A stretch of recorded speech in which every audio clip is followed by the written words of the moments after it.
لمنتشق منه وملتزم۔ محترم حاضرین، عزیز بزرگوں اور بھائیوں، آج 12 ذی الحجہ 1447 ہجری 29 مئی 2026 کا یہ جمعۃ المبارک جو یوم النحر عید کے آخری دن آیا ہے، نبی پاک صلی اللہ علیہ وسلم نے ارشاد فرمایا کہ عید کے دن، قربانی کے دن، اس عید کے الاضحیٰ یومان بعد یوم الاضحیٰ، 2 دن ہیں عید کے پہلے دن کے بعد، گویا یہ 3 دن کہ یوم النحر قربانی کے دن۔ ایک حدیث میں فرمایا الاضحیٰ 3 ایام، عید الاضحیٰ کے دن 3 دن ہیں، اللہ نے 3 دن ہمیں عطا فرمائے۔ اس لیے فقہاء نے یہ مسئلہ لکھا ہے کہ اگر پہلے دن کوئی آدمی قربانی نہ کر سکے تو وہ اگلے دن قربانی کر لے، اس دن بھی قربانی نہ کر سکے تو پھر تیسرے دن کر لے۔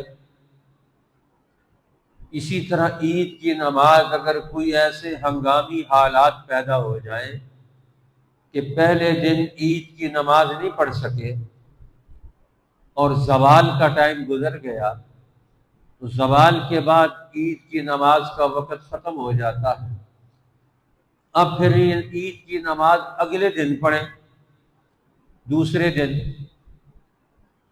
اور اگر دوسرے دن بھی نہ پڑھ سکے اور زوال کا وقت چلا گیا تو پھر فرمایا تیسرے دن پڑھ لے۔ تو قربانی کے دن بھی اور عید کے دن بھی یہ 3 دن رکھے گئے تاکہ امت مسلمہ ان کے لیے میدان عمل میں وسعت رہے، تنگی نہ رہے۔ اس لیے یہ ملت حنیفیت ہے، یہ دین حنیفیت ہے، یہ دین اسلام ہے، یہ دین فطرت ہے۔ قرآن حکیم نے حضرت ابراہیم علیہ السلام کا تعارف کرا کے یہ بات سمجھائی تھی، جاہدوا فی اللہ حق جہادی، اللہ کی راہ میں ایسا جہاد کرو، ایسی محنت اور کوشش کرو جس طرح جہاد کا دین کو غالب کرنے کا حق ہے۔ هو اجتباکم، کیوں؟ اس لیے کہ اللہ نے تمہیں چنا ہی اس لیے کہ تمہارے ذریعے سے اس ملت اور دین کے کام زندہ ہوں۔ یہ دین اور اس کی ملت کے اصول، ضابطے، طریقے تمہارے علم میں، تمہارے شعور میں، تمہارے ذہن میں، تمہارے اخلاق میں، اس کی ہر چیز ہر وقت حاوی رہنی چاہیے۔ وَاتَّبَعَكُمْ، اس نے تمہیں چنا ہی اس لیے، اس ملت حقہ کے لیے، اس دین حق کے لیے، حق کا جہاد ہی، اس کو غالب رکھنا، عمل میں رکھنا، زندگی میں اسے استوار اور قائم رکھنا، یہ تمہاری ذمہ داری ہے۔ وَاجْتَبَاكُمْ، اسی نے تمہیں چن لیا، تمہیں منتخب کر لیا، تمہیں پسند کر لیا اس ڈیوٹی کے لیے، اس کام کے لیے تمہیں پسند کر لیا گیا۔ ما جعل علیکم فی الدین من حرج، اور فرمایا تمہارے دین میں تمہارے لیے کوئی حرج نہیں رکھا، تنگی نہیں رکھی، رکاوٹ نہیں رکھی کہ تمہیں تنگی میں مبتلا ہونا پڑے، اللہ نے وسعت دی۔ اسی لیے آقا دو عالم رحمت للعالمین صلی اللہ علیہ وسلم نے ایک خطبے میں حج کے موقع پر فرمایا، بعثت بالملة الحنفية السمحة السهلة البيضاء، فرمایا میں جو دنیا میں نبی بنا کر بھیجا گیا ہوں، مبعوث کیا گیا ہوں، تمہارے لیے امام، ہادی، رہنما اور قائد بن کر دنیا میں آیا ہوں، تو میں کیا چیز لے کر آیا ہوں؟ بعثت بالملۃ الحنفیہ، میں ابراہیم علیہ السلام کی توحید کا، حنیفیت کا، فطرت کا، ہر شرک اور ہر برائی سے پاک دین لے کر آیا ہوں، خالص دین لے کر آیا ہوں، جس سے انسان دنیا اور آخرت دونوں میں ترقی کرے۔ یہ دین کا سکہ دنیا اور آخرت دونوں میں رواں دواں ہوگا۔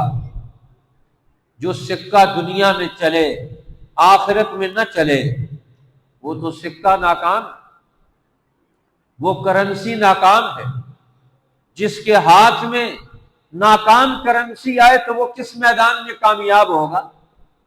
اس لیے فرمایا یہ دین حق کی کرنسی ہے، اس کے اعمال، اس کے افعال، اس کی تعلیمات، یہ ایک طاقتور قوت اور کرنسی کی حیثیت رکھتا ہے کہ جو اسے اڈاپٹ کرے گا، جو اسے اختیار کرے گا وہ طاقتور ہوگا، وہ وسائل کا مالک ہوگا، اختیارات کا مالک ہوگا، وہ زندگی کے میدانوں میں اترے گا۔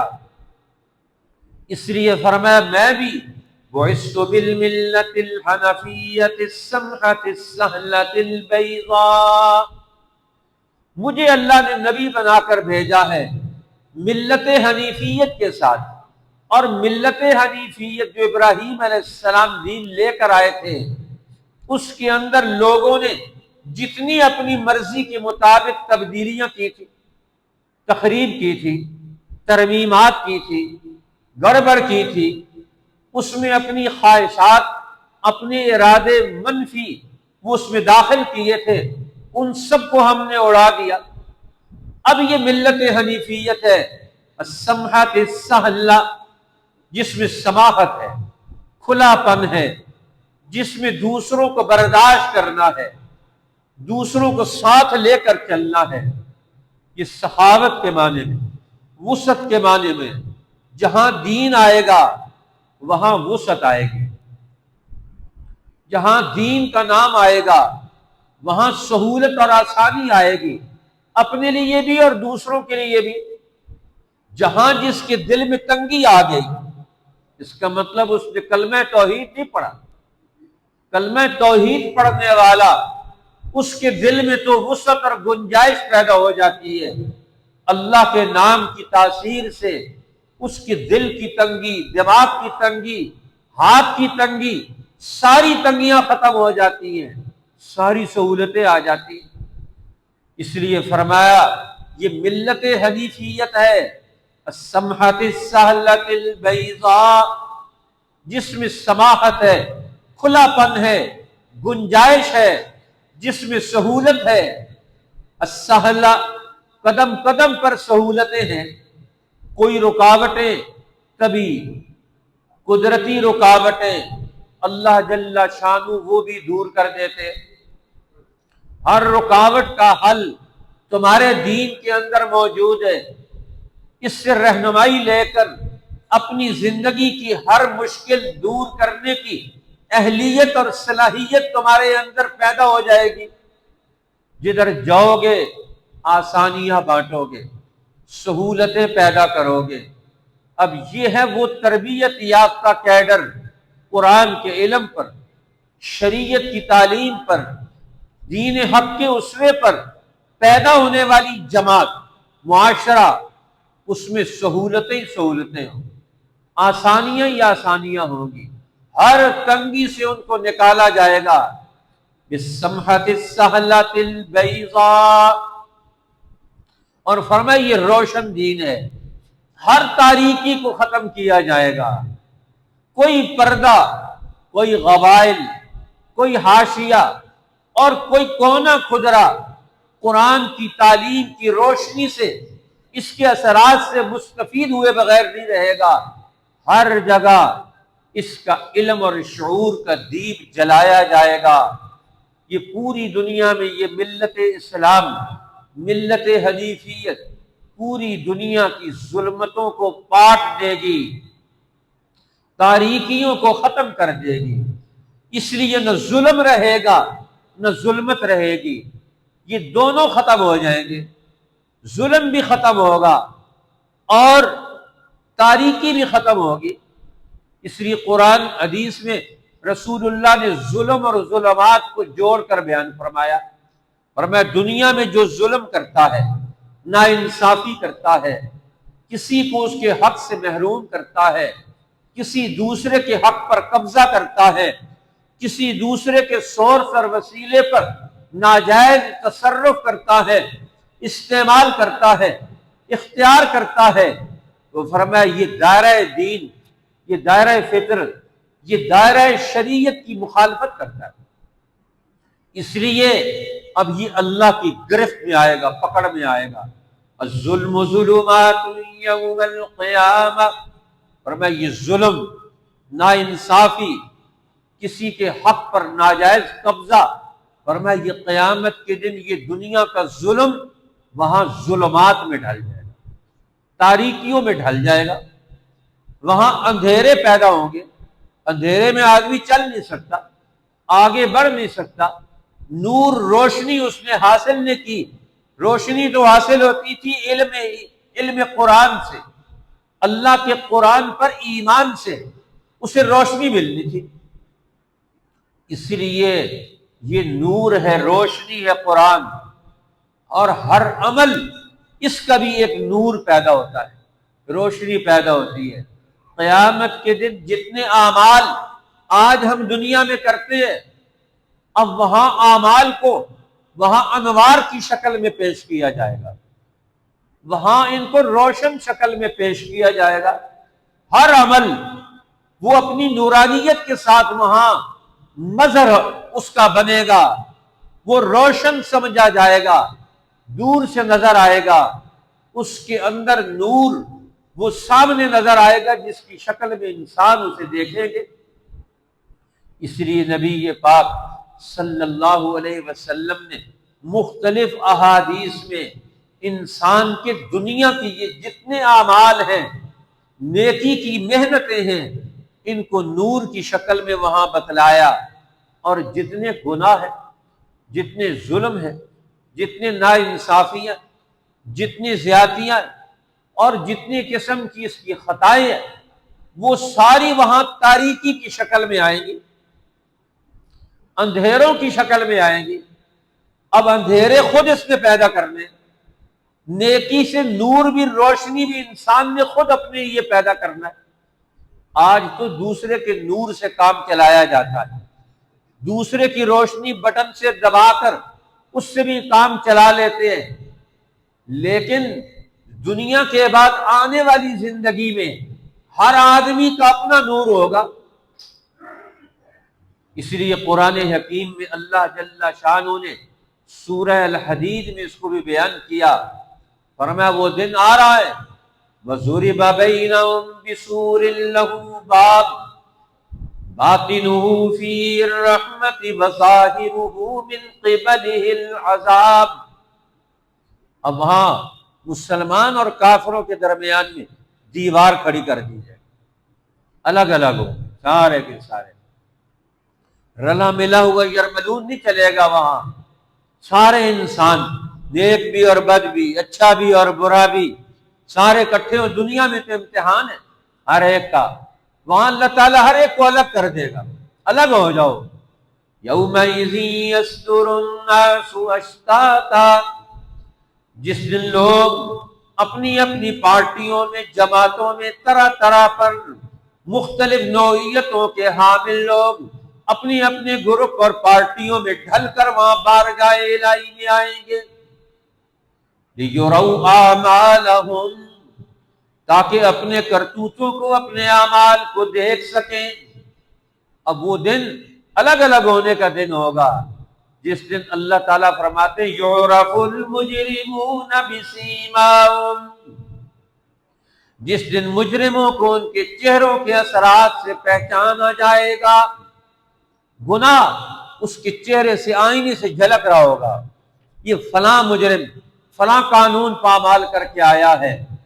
اس لیے اس دن انسانوں کو ان کے اعمال، کردار، اس کی بنیاد پر ان کو وہاں لایا جائے گا، اپنے اپنے گروپ پر پارٹی ہوئی. چوروں کا گروپ، یہ ڈاکوؤں کا گروپ، یہ خیانت کرنے والوں کا گروپ، یہ نماز پڑھنے والی جماعت ہے، یہ روزہ رکھنے والی جماعت ہے، یہ انفاق کرنے والی جماعت ہے، یہ قربانی کرنے والے لوگ ہیں، یہ حج پر تضرع زاریاں کرنے والے لوگ ہیں، یہ میدان جہاد میں اتر کر ہر باطل کا سر کچل کر آنے والے لوگ ہیں، یہ قانون حق کی اتباع اور فرما برداری کے حاملین ہیں.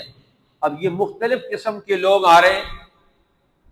اس لیے فرما وَضُرِبَ بَيْنَهُمْ بِسُورٍ لَهُ بَابٌ، ان کے درمیان دیوار کھڑی کی جائے گی، بَاطِنُهُ فِيهِ الرَّحْمَةِ، اس دیوار کے اس طرف اللہ کی رحمتوں کا نزول ہوگا، وَظَاهِرُهُ مِنْ قِبَلِهِ الْعَذَابُ، اور اس کے باہر کی طرف ان کے لیے عذاب ہوگا، مجرموں کے لیے، منافقین کے لیے، باطل شیطان کے متبعین کے لیے.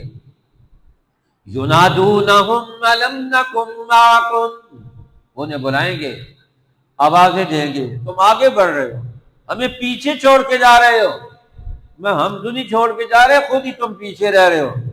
کیا دنیا میں ہم تمہارے ساتھ نہ تھے؟ قالوا بلی ولکنکم فتنتم انفسکم وتربصتم، تم نے اپنے آپ کو فتنے میں مبتلا کر دیا. وہ کہیں گے ٹھہر جاؤ، نقتبس من نورکم، ہم تمہارے نور سے روشنی سے فائدہ اٹھا لیں. قیل ارجعوا وراءکم فالتمسوا نورا، وہ کہیں گے پیچھے جاؤ، یہاں سے نور روشنی نہیں ملتی، وہ تو دنیا سے ملتی ہے، وہ دور تو تم گزار چکے ہو، یہاں تو اس روشنی کا استعمال کرنا ہے، نور تو وہاں سے لے کر آنا تھا. اس لیے ایمان والوں کو یہ دعا سکھلائی، ربنا اتمم لنا نورنا واغفر لنا، اے ہمارے رب ہمارے ظاہر اور باطن میں نور کو مکمل کر دے، روشنی کو مکمل کر دے. قرآن نے کہیں اس کو نور کے ساتھ تعبیر کیا، اور دوسری جگہ پر اسی اعمال کے نور کا دوسرا نام رکھا تفقہ کا، کہ دین کی سمجھ اور بصیرت حاصل کرو. اس لیے نبی پاک صلی اللہ علیہ وسلم نے حجاج اکرام کو عرفات کے میدان میں بارگاہ رب ذوالجلال میں حاضری کے لیے جمع ہونے کا جو حکم دیا، تو اس میں اللہ سے باتیں کرنی ہیں، اللہ سے درخواستیں پیش کرنی ہیں، اللہ کے سامنے التجائیں کرنی ہیں، اپنی عرضداشتیں ہر ایک نے پیش کرنی ہیں، اپنی بھی، اپنے علاقوں اور ملکوں اور قوموں کے حالات رب العالمین کے سامنے پیش کر کے وہاں سے فیصلے کروانے ہیں. یہ عرفات کے میدان میں جانے والے ویسے نہیں جاتے، لیکن ان کو پہلے دعا سکھائی. اور دعا کیا سکھائی؟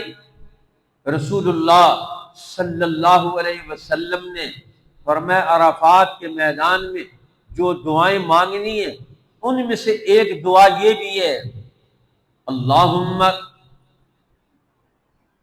اے اللہ تو میرا رب ہے، تو میرے لیے نور پیدا کر دے، وجعل لی نورا، تو میرے لیے نور پیدا کر دے، وجعل عن یمینی نورا، میری دائیں طرف بھی نور ہو، وعن شمالی نورا، اور میری بائیں طرف بھی نور ہو، وعن امامی نورا وعن خلفی نورا، میرے آگے بھی نور ہو، میرے پیچھے بھی نور اور روشنی ہو.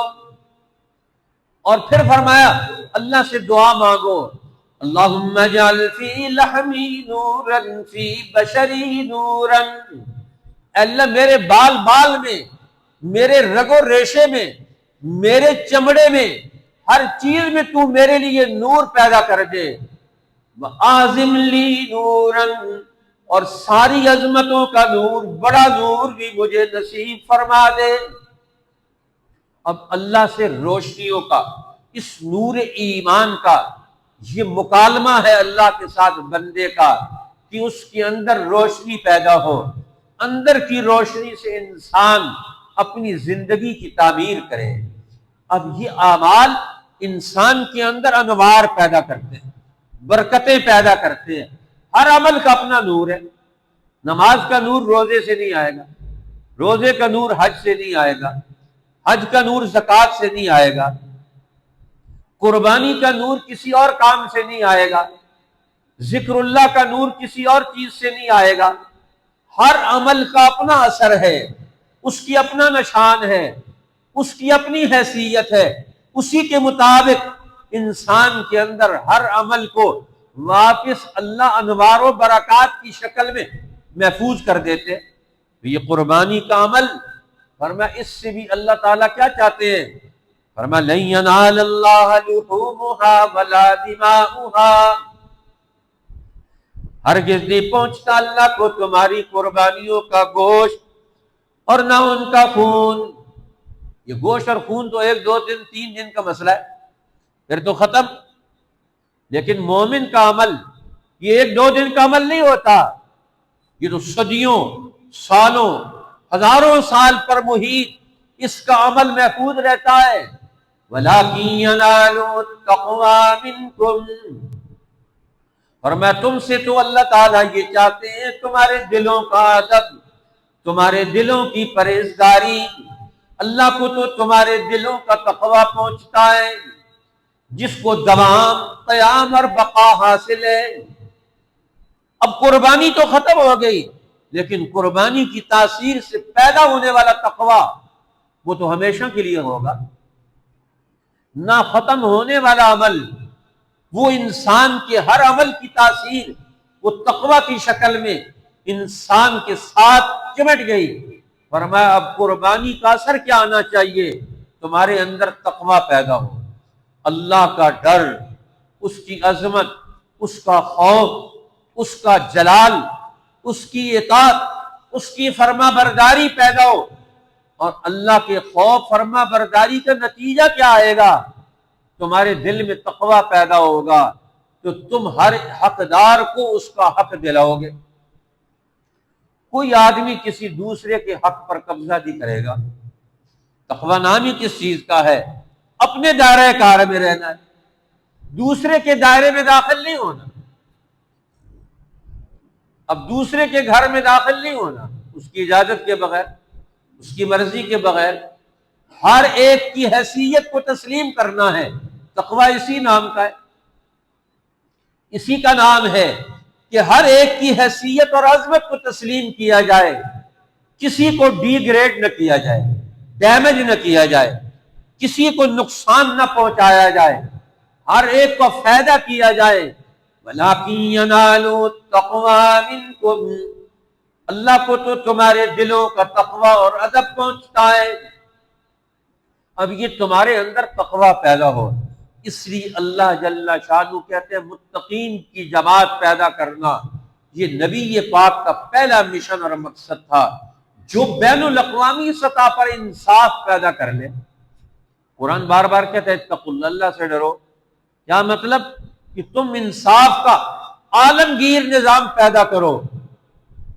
اس لیے قرآن نے عدل اور تقویٰ دونوں کو بیان کیا اکٹھا کر کے، اعدلوا هو اقرب للتقویٰ، عدل کرو، یہ تقویٰ کے سب سے زیادہ قریب۔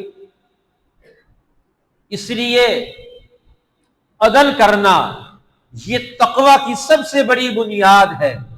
اس لیے جو انصاف کرے گا وہ سب سے بڑا متقی ہوگا، اور سب سے بڑا متقی وہ ہوگا جو سب سے بڑا انصاف کرنے والا ہوگا۔